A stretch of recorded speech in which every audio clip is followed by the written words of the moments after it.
नमस्कार, मैं हूं doctor Manish single, medical oncologist, Apollo hospitals Noida and Delhi से। आज हम बात करेंगे एक बहुत कॉमन क्वेश्चन जो लोगों के दिमाग में आता है और वो है how do very healthy people get cancer.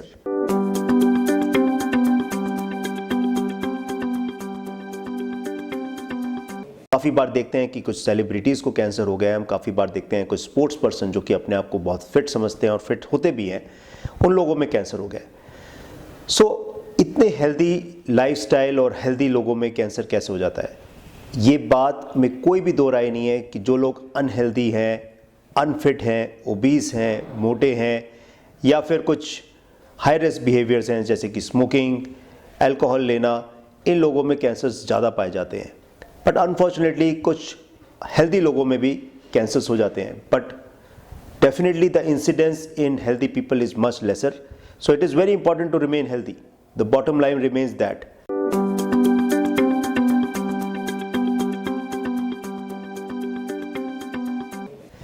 आइए जानते हैं कि हेल्दी लोगों में ये कैंसर्स कैसे हो जाते हैं।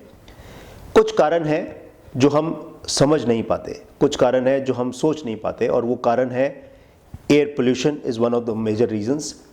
सांस लेना कोई बंद नहीं कर सकता।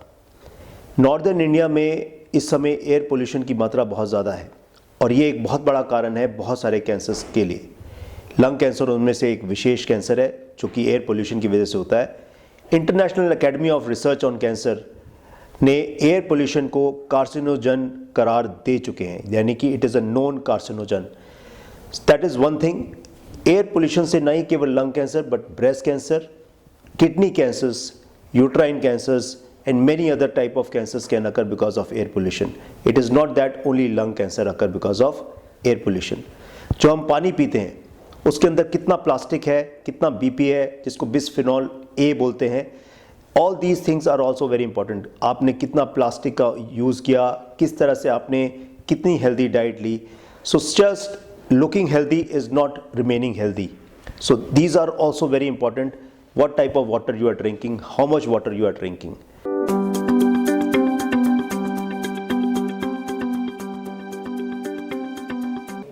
Just looking healthy is not important. It is also important to see that क्या हमें कोई रेडिएशन एक्सपोजर हो रहा है या नहीं.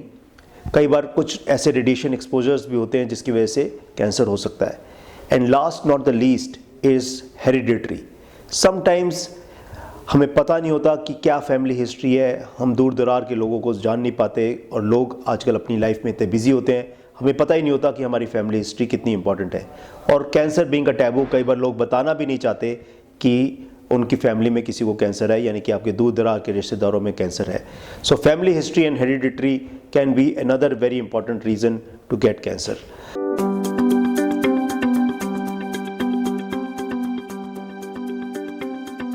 I think we are still, despite remaining very healthy, we still get exposed to many things which are possible or known carcinogens.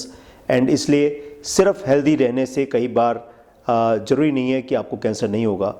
और last and not the least, accidents do occur. Accidents do occur means that अगर आपने helmet पहना है, आपने seat belt पहनी है, तो ये कोई ज़रूरी नहीं है कि आपका एक्सीडेंट नहीं होगा या आपकी एक्सीडेंट में आपकी क्षति नहीं होगी या आपको कोई नुकसान नहीं पहुंचेगा. But that does not mean कि सीट बेल्ट पहनना ज़रूरी नहीं है या हेलमेट लगाना ज़रूरी नहीं है. Remaining healthy remains the bottom line. You must remain healthy. Yes, agreed. अगर आपने ये सब कुछ ठीक ठीक किया है फिर भी एक्सीडेंट तो हो सकता है, लेकिन एक्सीडेंट में हानि होने के चांसेस कम हो सकते हैं. Even if healthy people do get cancer, they have higher chances of surviving their cancer and beating that cancer down. So staying healthy still remains the bottom line. With that, I thank you very much.